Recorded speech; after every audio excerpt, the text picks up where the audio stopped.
March 14, 2012, my son Thomas lost his battle with the disease of addiction. I now belong to a club that no parent should ever belong to.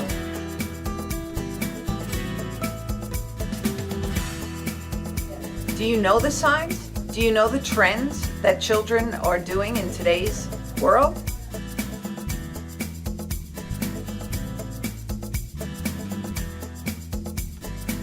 Do you know the signs and symptoms? Do you know the signs and symptoms of drug abuse? I want to empower and educate Long Islanders by bringing a force of professionals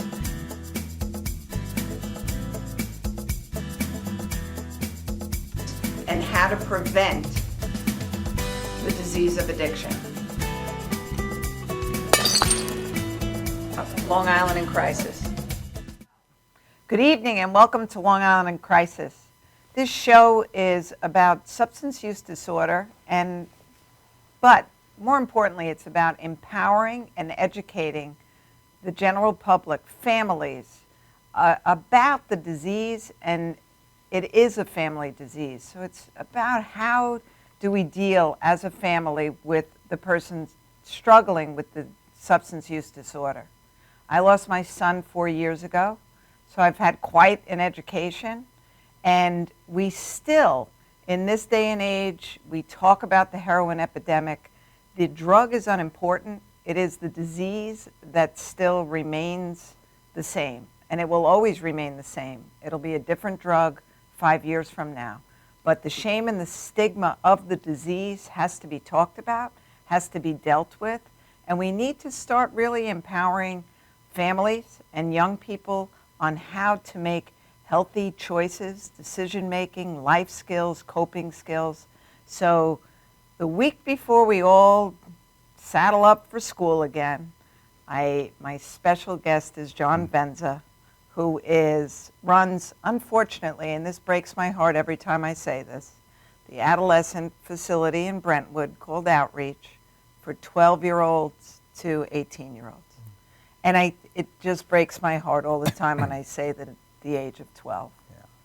Yeah, it's, Linda, thanks for having me back. It's, 12 years old. I mean, at 12 years old, they're supposed to be going to their first dances. Yeah, they're supposed to be climbing a tree and riding their bike. Yeah, not being in treatment for, drugs that they started using and because somebody thought it was a good idea to expose them to it. Right. It's just unthinkable. It's great, and by the time they're really eligible, or I shouldn't say that, by the time that treatment is deemed necessary, they've been using then. Yeah. A 12-year-old will have started at age 10. Yeah, and that's the insanity of it. It's usually about 2 years before parents begin to notice that, figure out that there's been drugs or alcohol involved. 2 years is a long time. If you give any other disease 2 years to progress before you begin any type of treatment, the prognosis is not good. Exactly. So the same thing is for our youth, that early intervention, early identification, the prevention. I can't talk enough about the prevention. Yeah. I'm on the treatment side, but I also speak prevention because we have to hit it from both ends. We have to hit it and I think more emphasis has to be put on prevention because 5 years from now, we're going to have a bigger gorilla in the room. Absolutely. And the way that they're cutting drugs now, but the amount of death in this country right now is just unbelievable. We're losing an entire generation of 20-year-olds. Yeah, and the opiate epidemic is creeping downward in age, not upward. Right. So the perception of danger, ironically, with people dying and knowing kids that have died, there's still this perception of danger that's down amongst kids with it. They still think that it's something they could try once.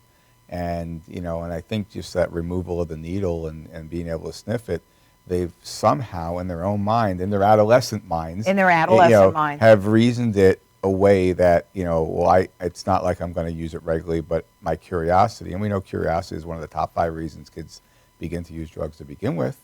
Their curiosity says, well, I'll be fine. I just want to check it out. And for some kids, the way they're wired, it's never one time with that drug. Right. But I think what you just said is in their adolescent mind, any mind can justify an act if you really want to do it. Yeah. Yeah. So, Right. we can't justify these acts anymore. And parents and the society has to be able to have an open conversation about all of these things Yeah. on a regular basis. Yeah. But it doesn't have to necessarily begin with drugs and alcohol. It can be, coping skills, Yeah. life skills, healthy choices. Yeah. That's what we need to speak into our babies. And all the things that we really want to emphasize for parents right now with kids going back to school. Mm-hmm. It's going back to school is an exciting time for kids. Yes. It's also an anxiety producing time for kids, particularly those that are going through the transition years, the kids that are going from the middle school to the high school, or kids going into the middle school. Yeah. These are big transitions where they're very impressionistic. They'll never admit they want to be accepted, but they all want to be accepted. They want to fit in. Exactly. They just want to Exactly. fit in. They're so afraid not to have a friend, not to be in that cool group. Yeah, yeah. And what one kid is willing to do to fit in versus another is wherein lies one of the big risk factors. I often talk to the kids inside my residential programs, and one of the common denominators for the past 3 decades for kids that are there is they call it their need of acceptance. Everybody wants to be accepted, Right. but when you get to a point where you need to be accepted and you're willing to do whatever it takes, inclusive of drugs and alcohol, that is I think the real area that we can impact, that we can get to kids earlier on to help them with being able to negotiate that better. And so our good friend Kim Lauby talks to so many kids during the year also, and she'll ask them, so because they have big egos, so they look great, they know how to take selfies, they know how to do all of those things, and they feel in their own minds good about themselves, or their parents will say, oh, you're this, you're that, everybody gets a trophy kind of thing. Yeah, yeah. But everybody will raise their hand, who feels all of those things. And then she said, but what adult has shown you about having good self-esteem? And every hand will come down. Yeah. So we do need to do a better job to bulletproof them. Yeah. We need to give them real, meaningful opportunities to feel good. Not tell them you should feel good about yourself. No, we need to give them really purposeful, meaningful opportunities to actually feel good about themselves. It's when you get knocked down is when you learn how to get back up. Yeah. So when you don't feel good about yourself, well, why don't you feel good about yourself? Yeah. Part of treatment at Outreach House is all our kids there go through a variety of different job functions throughout the course of their treatment. And each job function brings to them not just the world of work, but increasing responsibility and accountability with each job. And what starts to happen is kids that would otherwise didn't feel good about themselves start to find themselves. They find a voice. They feel comfortable, confident in themselves. They're starting to give direction to their peers. And all the things that they needed to be able to do out there before they picked up drugs was to feel comfortable in their own skin, to be able to be comfortable and confident enough and to make their own decision. So I really think it's important that we give them and put them in these scenarios so that they can succeed and learn those skills. Without a doubt, because it's really easy for a parent or an adult to fix things, but it's helping them figure out how to fix those circumstances in their life that gives them the direction on giving them that voice. Yeah. If you feel that you didn't deserve a C on your paper, then go speak to your teacher and find out why. What is it that, and plead your case. Right. And or for the next paper, you will be prepared to get a better grade. Right. And unfortunately, what we've, I think, done more of a disservice to our kids is we're in the generation that mom or dad calls the teacher before the kid even learns how to advocate for themselves and learns how to take care of themselves. And mom or dad are so over-enmeshed that they're really delaying the development for these kids, maybe more so than any other generation in the past. Without a doubt. And it's just they're there to confront the teacher. They're there to confront the coach. They're there to rather than saying, wait a minute, go back and figure it out, find out, ask the question. You're 13 now, you're 14 now, you need to learn how to be able to talk to the adults and assert yourself. Absolutely. You want more playing time Yeah. in a sport? I coach girls lacrosse. Yeah. So the girls, and you would talk to these kids and you'd say, sometimes players don't pass to you because you can't catch. Mm-hmm. Now, that's not a criticism. That's just a fact. Yeah. So are you working on those skills on your off time? Yeah. Yeah. And because there's and an effort that has to happen. And that's where kids grow, because Yes. they get good, honest feedback, and they're able to challenge themselves to grow, rather than mom or dad complaining to the athletic director about the coach. That's not going to do anything. Not So, good. and Right. I think what we end up seeing is Entitlement. Kids don't develop those skills. There's an entitlement, and then before long, that doesn't sustain them. So they look for other ways to take care of their issues. And drugs or alcohol, they work. Chemically, they work wonderfully. I mean, what a little tiny 2 milligram pill can do to a 180-pound body is incredible. It's quite efficient, but it only takes away that problem for that short time. And I think when kids are the real issue gets compounded. They haven't developed the life skills. They haven't developed the communication, interpersonal skills, and whether it's with their teachers, with their coaches, with their peers. And I think, and then we send them to the next level of school. We send them to the middle school. Then we send them to the high school. And the challenges only continue to increase. Right. The life lesson continues to present itself, but the consequences get greater. Yeah. And I think, when you said a lost generation of kids, I think kids are becoming less and less empowered, to be able to learn to. They're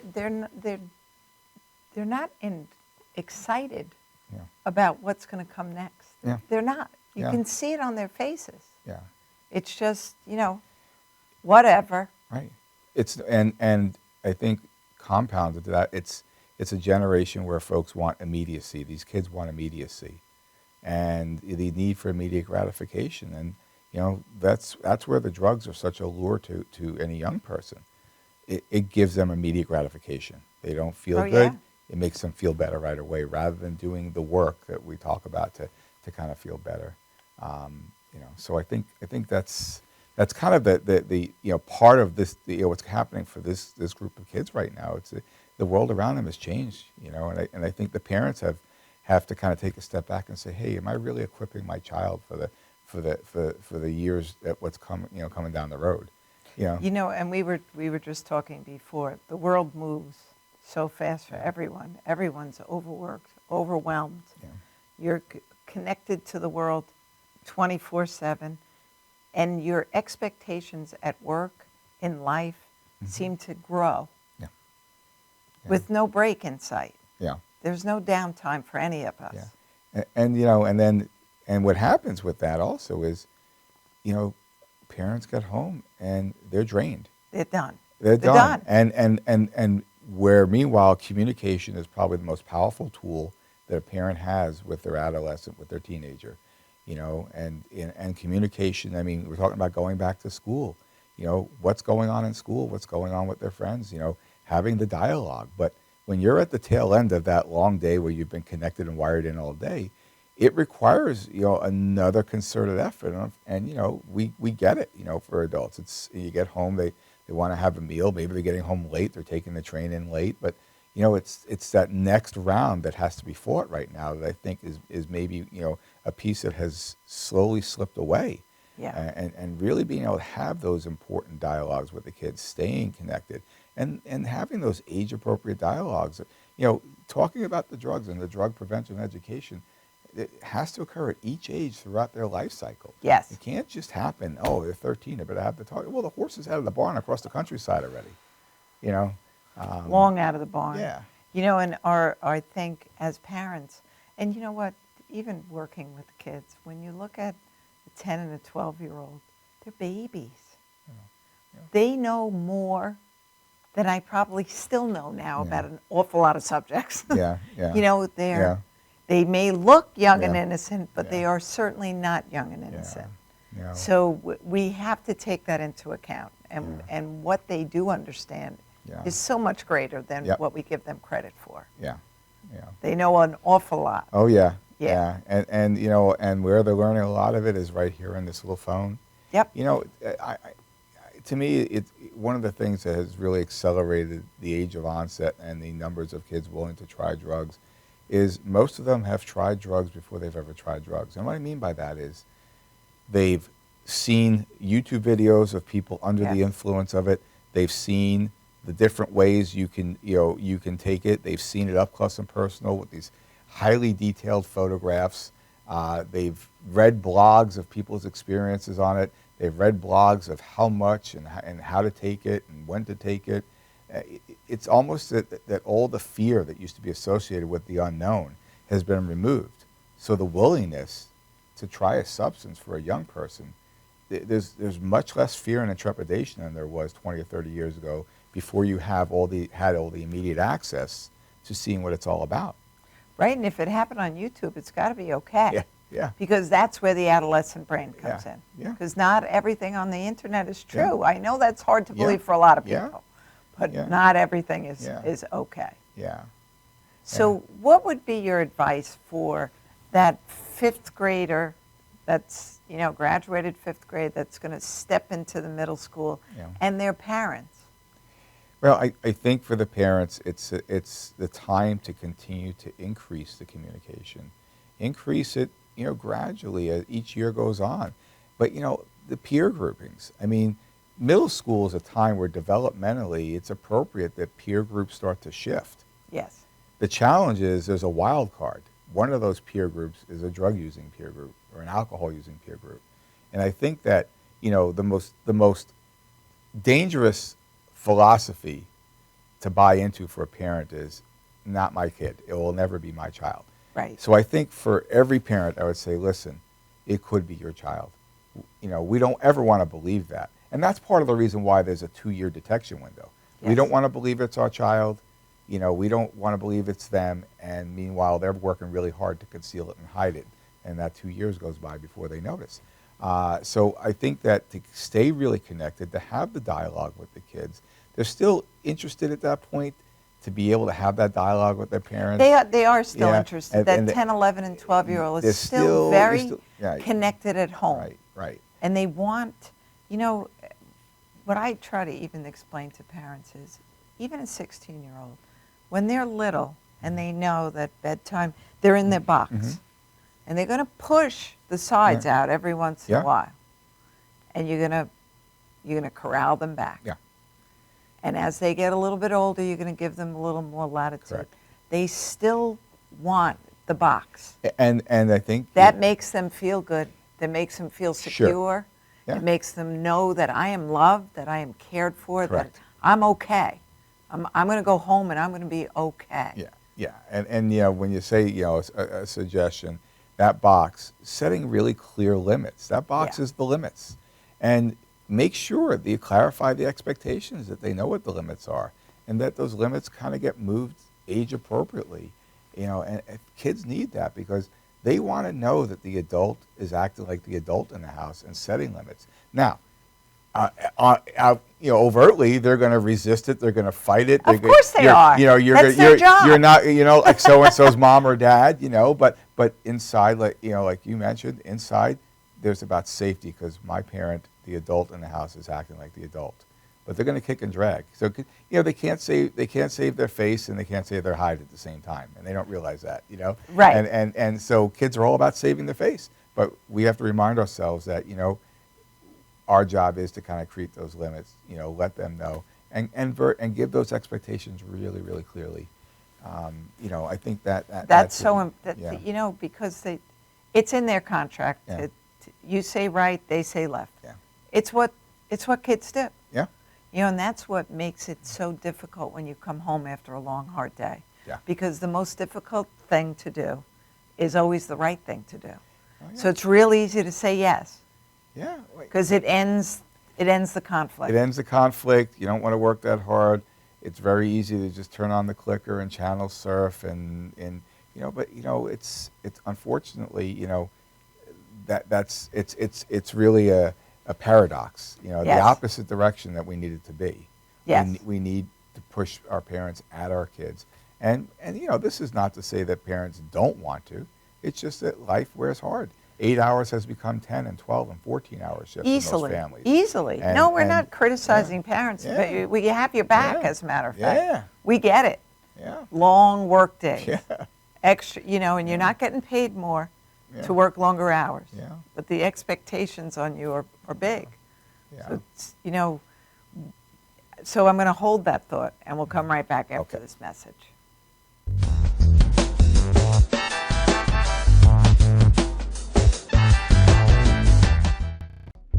Welcome to Formula Auto Wash, where every day is a great day for a car wash. Open 7 days a week from 8 a.m. till 5:30 p.m. Sundays 8 a.m. till 4 p.m. Detailing packages for every budget, starting out at $29.99. 100% hand wash and detail centre. Hog's hair and microfiber brushes and mitts. Proudly used in Ecolab Blue Coral soaps and waxes. Formula Auto Wash has served the community for over 30 years. Senior discounts all day, every day. Ladies' Day Wednesday, $3 off any wash. Early bird discount Monday through Thursday till 9:30 a.m.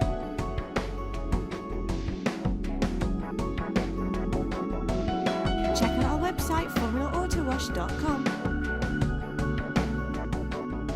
Gates is the #1 fence provider on Long Island, with the most inventory in stock, including vinyl, chain link, and aluminum. Gates offers a custom powder-coated system that prevents rust throughout the life of the fence.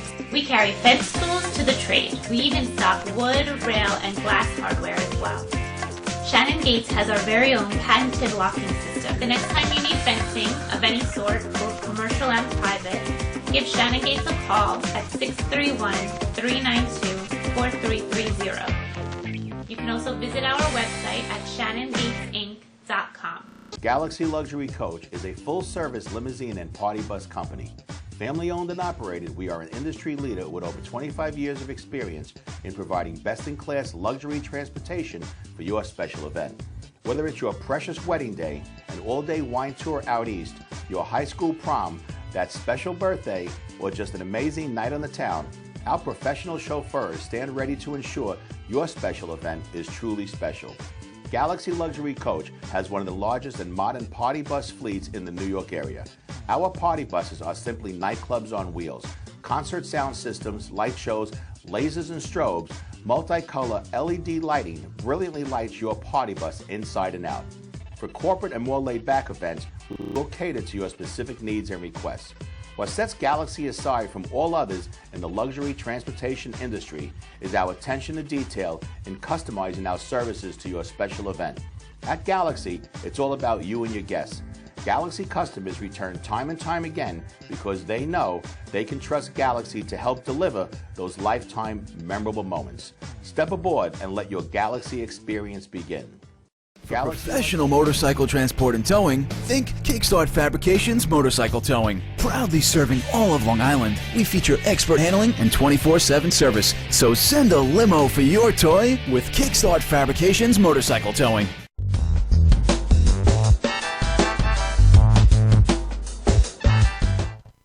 Welcome back to Long Island in Crisis. So this is our get ready back to school, where all moms and dads are doing the happy dance because now they'll know where they are for at least 6 hours a day. But, you know, we need to do a lot behind the scenes to get ready for what's really going to occur in school also. Yeah. School is awesome. Yeah. But, you know, when the school follows the summer. yes. And what happens in the summertime? Structure breaks down. All the adults that are in school are out of the kids' lives. Limits loosen up. Yes. Curfews get extended. Kids are operating more closely in more of an adult world. And with that, we see drug use amongst teenagers increase over the summers. When you ask kids when you first tried, all too often it was the summer before a blank grade, the summer Yes. before. And so we begin to see kids trying drugs and alcohol on for size over the summertime. Adult present diminishes, and risk goes up. So now they take these newfound behaviors that they've tried this or they've tried that, and they're going back into the school.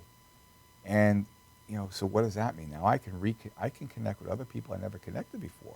Yeah. I have a newfound interest called drinking occasionally at a party or smoking weed once in a while. And so now I've just availed myself to a whole bunch of other different social avenues, social connections, different people I didn't hang out with before. And I think one of the things for parents, this is why you want to keep an eye on, hey, have the old friends disappeared? Exactly. And is there a new group of friends? And ask the question really kind of gently, like, hey, are you just branching out, meeting new people? Or, kind of back into it. Don't say, Right. where's so-and-so been, or where's so-and-so been? But, ask the question, open the dialogue. The other thing for parents is if there's all these new friends, let's see if you're seeing them come by the house or not. Because if they're not Exactly. bringing them by the house and they're a new group of friends, you're starting to get a couple of things that just should be piquing your interest a little bit. There's a reason why they're checking out new people, especially if it's been their entrance into drug and alcohol over the summer. So I think that's something that you really be mindful of as kids are returning. Right, and loss of interest in things that always, loss of interest in sports Yeah, or reading yeah, or whatever it is that was their passion. yeah, That's always something Yeah. I find. yeah. That just When certain kids things. start are willing to give up what they've always Right. loved. Right. Well, with this new group of friends they may find, or the new people they're spending time with, when you're asking them what they're doing, instead of, like you're saying, going to shoot baskets or going to kind of going to the garage to play our instruments, to play with our band buddies, when they just give you the hanging out response, Yeah. the translation, mom and dad, for hanging out in teenage languages is being bored and probably eventually getting around to drinking or smoking, because hanging out is downtime. Downtime is the worst thing in the world, and you talk about a risk factor. Yes. So, and if you ask kids after the fact, kids in outreach house, I talk to all the time. Hey, what did hanging out mean? It meant getting high. They'll give you the adolescent definition to that. So I think that when you start hearing the word hanging out, you're starting to see the old friends not coming by. You're seeing the new people being mentioned, but you never seem to see them. They're not interested in doing things they used to do. You're starting to get a little bit of a picture that something's changing here. Right. Now, the changes may or may not be associated to drugs or alcohol, but knowing how close drugs and alcohol are to all of our homes now and all of our kids, it does beg you to kind of to pay attention and keep the lines of communication, open. Open. Yeah. Absolutely.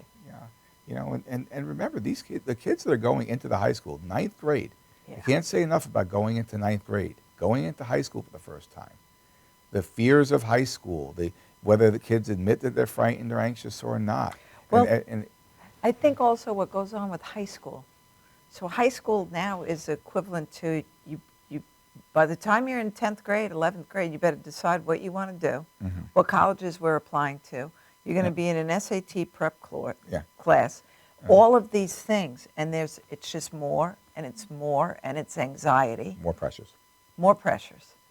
But have a great time, because high school is the best time of your life. yeah, yeah. I think there was a study that Casa Columbia did that I think that they polled parents about pressures or anxiety, stressors in school, and use of drugs, and I think only like 7% of the parents, thought that could be an issue, where in fact with the kids about 70%, were kind of attributing that as part of it. So there is really a lot of dissonance there that we as parents may not realize the amount of pressure our kids are under today. I mean, I think about 30 years ago, being a teenager, and I look at what we had on our plate versus what these kids had on our plate, like you were just describing. Yeah. The time that's invested into travel sports, the time that's invested into music competitions, the time that's invested into the grades, into the study courses, into the AP courses, into everything that have we left time for them to be kids? Have we pressurized them so much that they're really setting them up for the only thing that really can give them that immediate release, which is the drug and alcohol? They go to that because it's so immediate. But we as parents, and I'll include myself, if your kids are busy, they don't have time to get into trouble. they're going to find time to get into trouble. Yeah. And I think Yeah. that's what we've all realized Yeah. now, Yeah. is that they need time.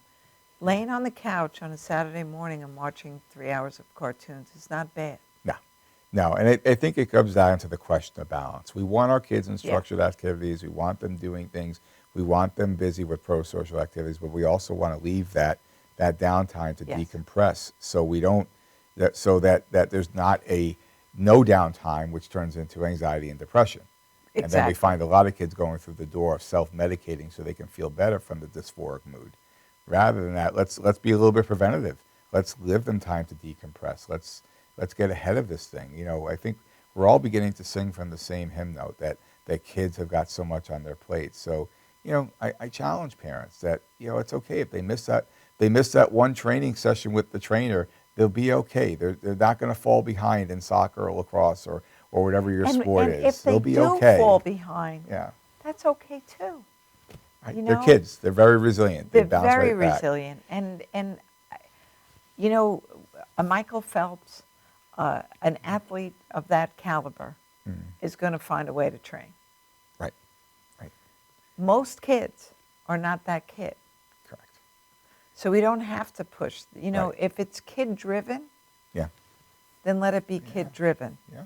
Because when we as parents, you want to, you know, I made the mistake once of signing my kids up for 2 sports at the same time. And I couldn't Yeah. keep up. And I said, you know what, this is ridiculous. Yeah.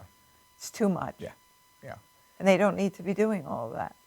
So, you know, let them be well-rounded. Yeah. Each sport during the year, we've become very, as a society, very, you know, you like lacrosse? You're going to play lacrosse 12 months out of the year.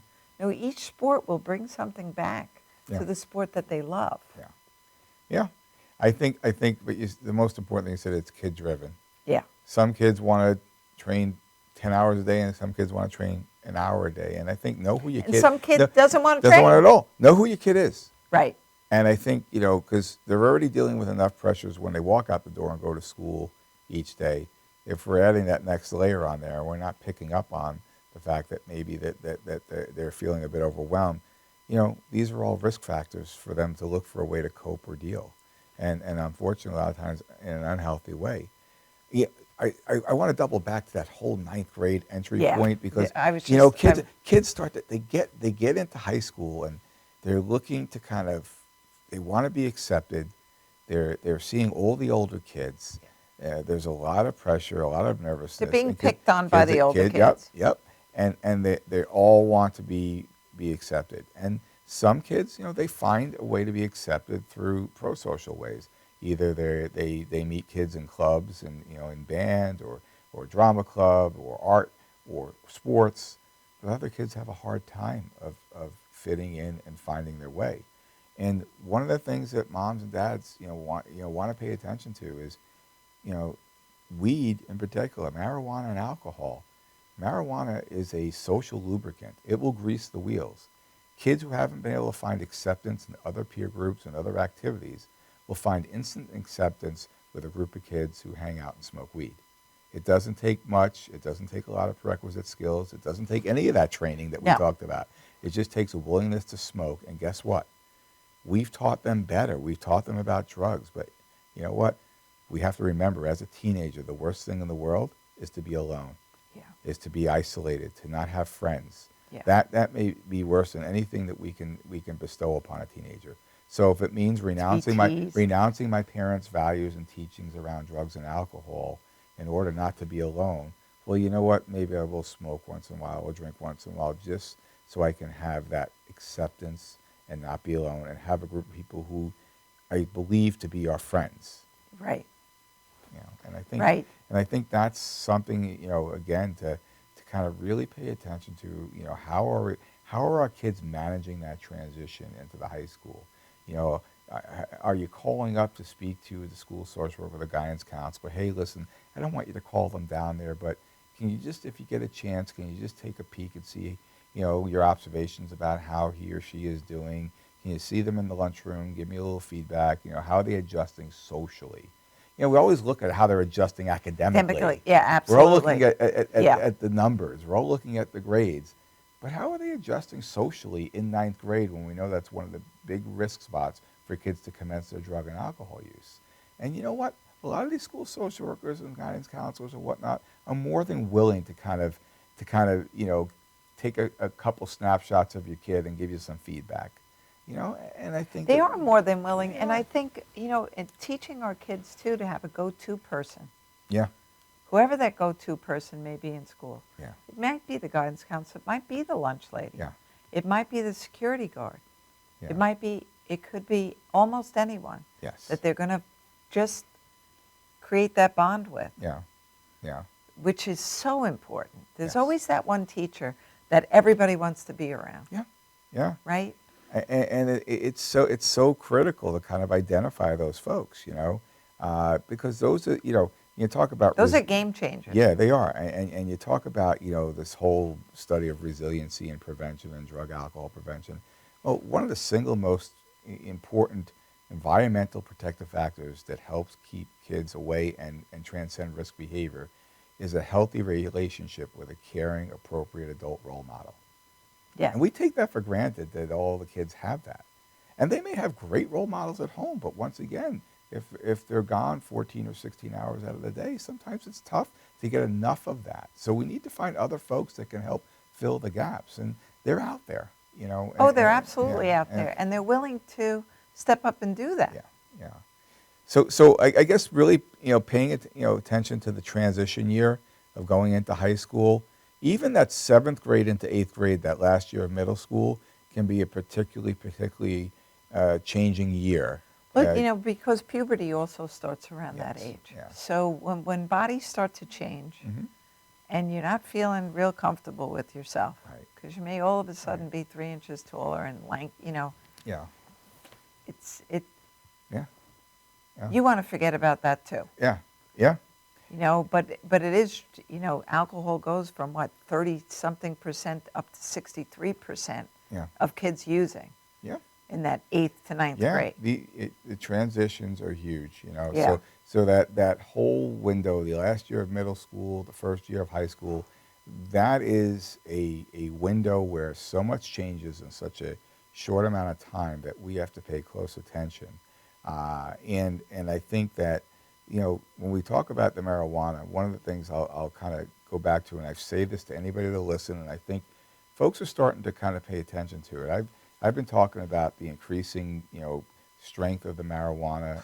You look at the 0.25% THC concentration on average back in 1965, 67, to on average about 11.5% right now as of 2011. And that's the average, which means there's some that's even higher concentrated.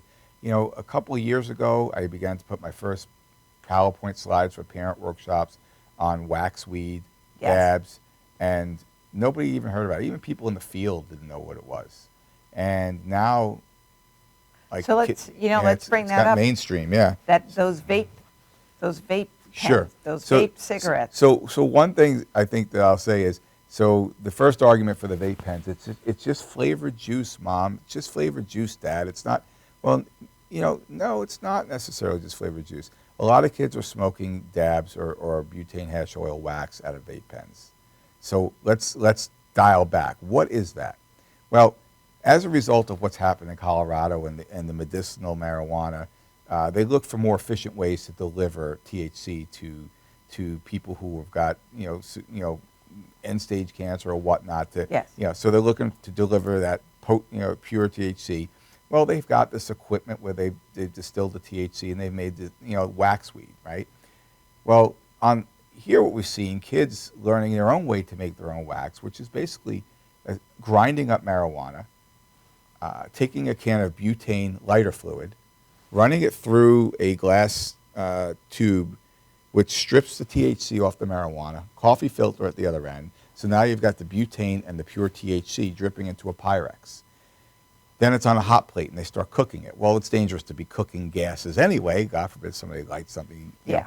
But in their mind, they're cooking all the butane out. Well, they're not. It's not possible. So butane is a neurotoxin, kills brain cells. So not only do you have this pure THC that turns into this waxy substance, but you've got neurotoxins in there. And kids take hence the term dab, a little dab of it. And one of the common ways to smoke that is to put it in a vape pen that's designed for that. And virtually odorless. I mean, may have an odor maybe for a second, virtually odorless. Oh, where they add those right. flavored liquids to it. Correct. So that's why the vape pens have become very popular. But those dabs, that wax, which has become very popular, it's gained a lot of momentum, is like pure THC. Yeah. So you talk about this high concentrated regular pot. Now you've got this pure THC. Is that addictive?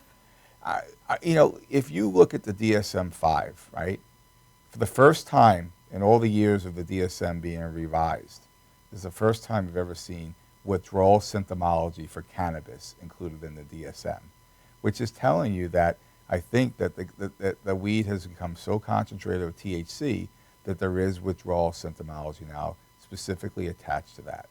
And I think aside from the addiction and the physical changes, every drug has the potential for psychological addiction and psychological dependency. Yes. Just ask Linus from Charlie Brown what happens if you take his blanket away.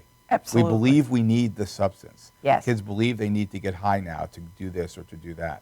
So, mom, dad, it's not just marijuana. Right. The game has changed. And by the way, the edible marijuana has made its way to the East Coast. Yes. And kids consuming large amounts of edible marijuana are at great risk for psychosis and psychotic breaks. I have met parents, unfortunately, that their kids are in mental institutions because they've had a psychotic break and they're not coming back from that. Yeah. And or they are schizophrenic. Yeah. And or they have a host of things. It happens. Yeah. Colorado, their emergency room admissions for accidental overdoses for edible THC is way up. Which means, kids are using too much of it. Kids are accidentally getting their hands on it. Well, they always say, it's not for kids. But they market it pot tarts. Yeah. The, Reefer's cups. It's right. It's named everything that would draw a child in. I'll grab some of the baby boomer parents that are out there. You remember the wacky package decals, yes. Okay? Well, that's what they've done with the edible marijuana. They've spoofed a lot of real products to make THC-containing products. And, unfortunately, a kid raids their brother's or sister's candy stash. Unbeknownst to them, it's edibles. And, the edibles are here. They've made their way. Yes, they have. They've made their way here. So it's not just marijuana anymore. It's kind of marijuana on steroids, not to use a substance. That's a great pun. way to, But and I tell folks, waxweed, what crack is to cocaine is what wax is to marijuana. Wow. And an increasing amount of kids are now smoking wax. A lot of kids are actually in their own little kind of badges of courage in their drug-using kind of portfolios are cracking or on kids who don't smoke wax. So it's really changing the game around THC and marijuana. And, I think we have to have our eyes wide open because we want to believe it's just marijuana because we don't want to believe they're anywhere near heroin. Right. So, parents, I'm sorry, but I'm going to shatter that little bubble to kind of try and protect yourself and stay away from that. It's something you have to take on. And then we go back to setting those clear limits. No, it's not okay to smoke pot and live in our house. That's not what we do here. So, we begin to address that behavior. You want to take on the marijuana discussion early on in the game, early in the adolescent years, because even if you're not able to stop them right away, you're going to make it much more difficult for them. Yes. And you're going to reduce the frequency and the amount, and you're going to make it not so much fun when they get in trouble and they get sanctioned for it. So, I think just from the way I grew up, my dad, I would say, if I do this, I'm dead. He's going to kill me. Yeah. So I'll do, that fear. And I that's not the word that I want to use, but you know exactly what I'm saying. Yeah. That respect, that expectation of what was expected of me and my behavior was always there. Yeah. So yes, am I still going to be a kid? Am I still going to take chances? Yes. Yeah, But I knew what I wasn't going to get away with. yeah, it was It was very clearly defined. everything was confronted and engrossed. Everything Yes. was confronted and blown up. So you kind of knew, Yeah. and it helped you in making those decisions when you Absolutely. were with other kids about what you would not willing to do because you knew the consequences were there. So I think kind of we have to dial our way back there. Somehow along the way, we've really confused the message around the gateway drugs of marijuana and even Yes. alcohol. And, it's, And the media doesn't help, and TV doesn't help, No. and all of those things No. don't help. No. But your message in your house just needs to be really Yeah. clear. Yeah, when your kids tell you it's going to be legal, well, not necessarily so. Right. And even in the couple states that it is, you still have to be 21. Correct. So nothing's changed there. Right. Nothing's changed there. And yes, medical marijuana is legal in New York. Mhm. Medical marijuana. Right. Right. And You're not using that.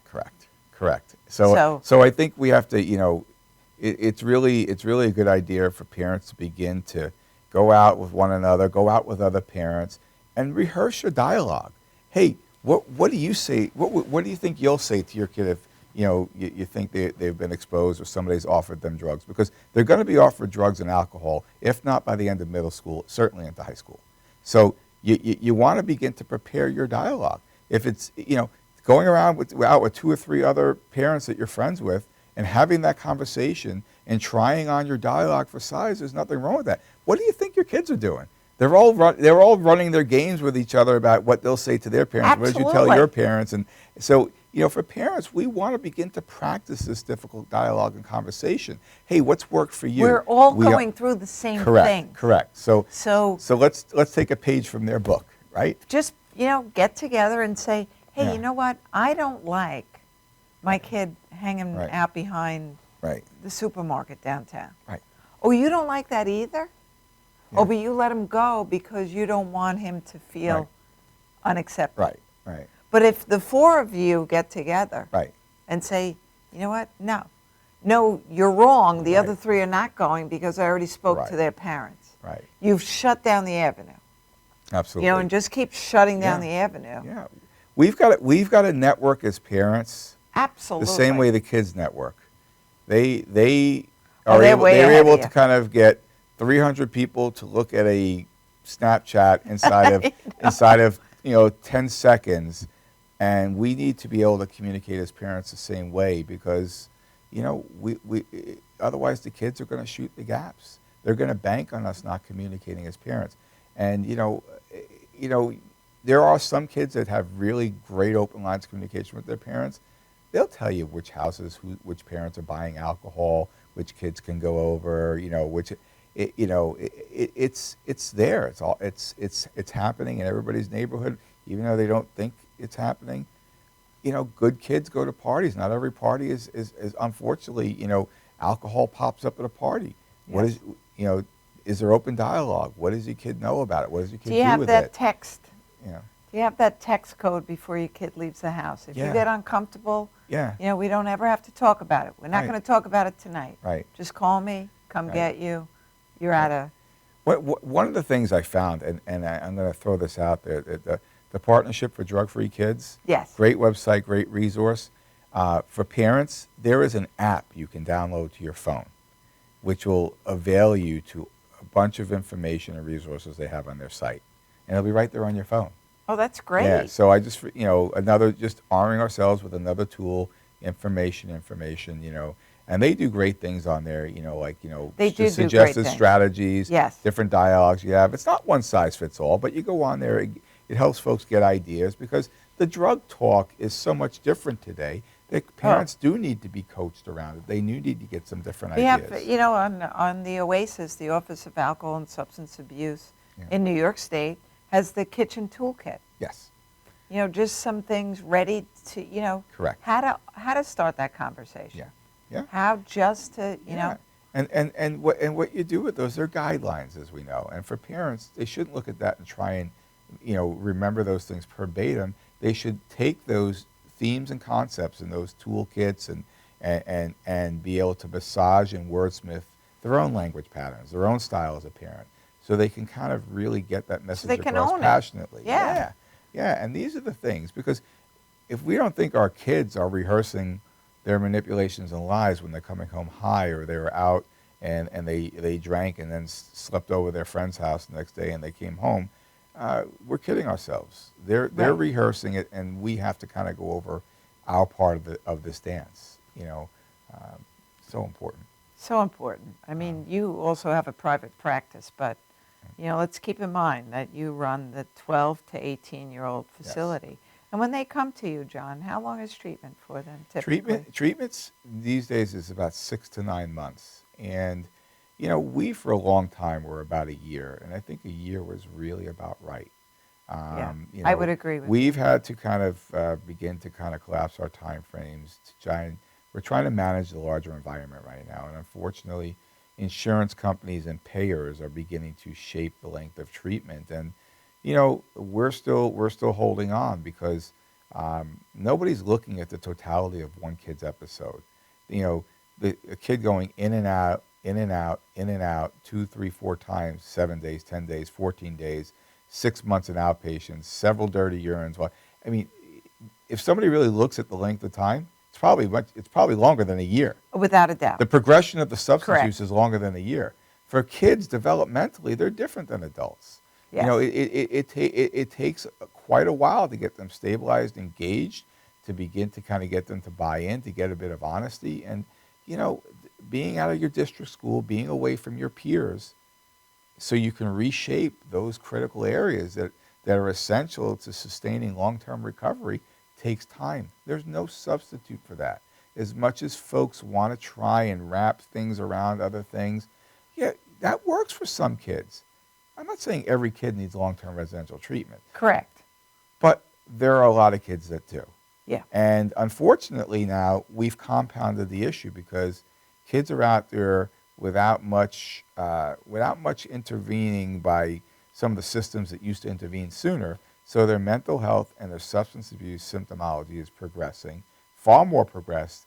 When we're seeing kids these days, a lot of those kids may have been in our programs a year earlier, or maybe 2 years earlier, several years ago, when there were more prevention programs, and when the PINS law was different, and it was a lot easier to get the family court judges involved, and lots of things have changed in the macro environment. And what's happening is kids are being left out there longer. The progression is getting much more severe, and then everybody wants us to fix it quicker. Yes. And it's the recipe for a perfect storm. So, we're operating a 6 to 9 month model. One of the things that I've done at Outreach House is I've put all the family services, I've really front loaded them more. So there used to be a much more temporal approach to it. There's a lot of front loading to it, because we don't want to shorten the model, the length of stay, and cheapen the model. We still want the same level of intense family services. One of the things that I've done also is I've really made it a multimodal program in conjunction with traditional talk therapy. We use our evidence-based practices in our talk therapy, but we've included a whole bunch more. We now do drumming circles. We do music therapy. We have creative art therapists on staff. Which is We're interesting. doing yoga, guided. And one of the reasons why is because these drugs have been much more damaging to the neurology of the kid's Yes. brain, that they can't sit through the amount of groups in the talk therapy groups they used to. We need to cathartic their emotions, let them process in different ways that they're moving their bodies, and it's really, really been a really nice breath of fresh air there. We're seeing a lot of kids respond really well to that, and something, again, that's helped us to kind of reshape what's happening in the face of kids using much more aggressive, invasive drugs at younger ages. So, I talked to about 6 high schoolers and asked them if they had been given, and I'll use yoga as an example, but breathing exercises that when you're 5 years old and you get that funny feeling in your tummy, yeah, those butterflies, that if you knew how to breathe yeah. and bring yourself back to calm, and that was taught to you all through high school, how to relax Yeah. yourself in stressful situations, they all, from 8th to 12th grade, Yeah. that would have been awesome, Yeah. because I still don't know how to do Well, that. Yeah, and you know what? And this is, again, the preventative side of the work. Yes. Why is it that a kid has to lose so much, go through so much risk and danger to get into a long-term program, to learn and be exposed to all these skills and activities? How come we can't do more of it on the front end, like you're talking about? Arm these kids. So, a suggestion is to find what is that thing for that kid that's their place that they can release to. Is it drawing? Is it painting? Is it playing an instrument? And what do we cut Yeah. as budgetary restrictions? Yeah.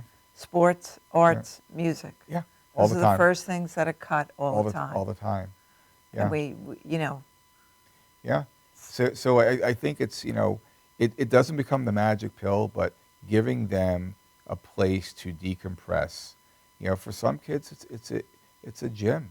Exercise has been proven to alleviate mild right, mild but for some depression. kids, when we're talking about young kids, it may be just going outside, going with you Yeah. as a family, bicycle riding, walking Yeah. the dog, Yeah. watching a movie, Yeah. having a backwards night dinner, having Yeah. dessert for dinner and calling it a day, and just, shutting down your family for a day. I remember somebody saying to me, he was talking about his boat and talking about, I'm going down to do work on my boat and going out to do this. And I think, lots of parents have their, these toys. They have boats, they have this, they have that. That's great. We work hard. But Absolutely. when we're spending more time with our boats and our toys and all those other things, more time on the golf course than we are even nearly with our kids, Yeah. we've lost our way. And I think you talk about a risk factor. Parents are the anti-drug. There's no substitute for a parent and that parent involvement and that parent connection. And I think that And that parent keeping you safe in your box. yeah, And, I can't believe we're almost out of time. yeah, But you talked about family services. Addiction is a family disease. yeah, And a child, an adult, a young adult, whoever's struggling with the disease can't come home to the same family dynamics that were there when they left. correct. Everyone needs to And change. to that point, Linda, that's why treatment programs have to be in the communities where people live. Yes. Our kids that reside in outreach, if they're New York City kids, they go to my Ridgewood facility. If they're Suffolk, Nassau kids, they come to the Brentwood facility because those parents are up there 2 and 3 times a week, participating in family therapies, participating in family activities, going through treatment on a parallel process with their kids, so the family system is shifted when they go home. And much to the chagrin that we saw some of the media in the New York Times this week about people being poached and exploited and sent to these out-of-state programs that they know nothing about. There is no family involvement. Correct. If you've got a young person, they need to be treated in the communities in which they reside, so the family Yes. can be involved. And I think parents, if you do find yourself in a situation where your kids have began to use drugs or alcohol, and you're looking for help, make sure it's a licensed, credentialed professional, some type of licensed, credentialed addiction or mental health professional. If you're looking for a treatment program, there are plenty in the New York State system that are licensed by OASAS, okay, that there are licensed credential programs. Yes. Be careful, because right now, a lot of folks are kind of positioning themselves without the clinical training, without the licensure, without the certification and licensure from OASIS, and it's really convoluting an already difficult situation for families in crisis. So I think that's a little thing I want to throw in as the clock's ticking Absolutely. down. And you hit the nail on the head. When a family's in crisis, you will do anything and everything. Yeah, yeah, And sometimes sending that kid someplace yeah, gives that family 28 days rest. yeah. But that's not the answer, Right. because you're going to work just as Right. hard as your loved one Right. struggling with the disease. Right. And I think it's important because when folks are under duress and crisis and they're willing to do anything for their kids, they're open and susceptible to being kind of taken advantage of. Without a doubt. And you know what? Contact contact your schools. Your schools will very often have referrals to licensed folks that they can connect you to. Contact the hotline at Oasis. They'll Contact direct, LICAT, direct you know, on Nassau and Suffolk County. Yeah, There's and always some kind of a drug and alcohol counsel that you can Correct. find, and you know, a way. And Outreach House Right is a in not-for-profit right on Long Island. I've been up and down the East Coast. I've seen what other folks are doing. We're state-of-the-art, cutting edge there. It's family involved, family centered, and I think if you contact Oasis, they license us. You know, we've been in the business for 35 years, and it's a not-for-profit program. And I think, you know, families should know that, because unfortunately, a lot of folks are second mortgaging their homes and going to places. But, you know, and I Honestly. guess that's how we'll leave off too. We will do anything and everything for our kids. Yeah. Let's do everything and anything for our kids before a crisis occurs. Correct. Yeah, let's get ahead of You the know, curve. let's get ahead of the curve. Yeah. Don't be afraid to be a parent. Don't be afraid to say no. You're not supposed to be their friend. Yeah. But, you know, coming into back to school, eyes open, ears open, look for changes in behavior, changes in pattern. You know, we can make a change. We will make a change. It's coming slowly, not fast enough for me, that's for sure. You know, one more life is one too many that could be lost. Have a great week. Have a great next week, opening day at school. See you then.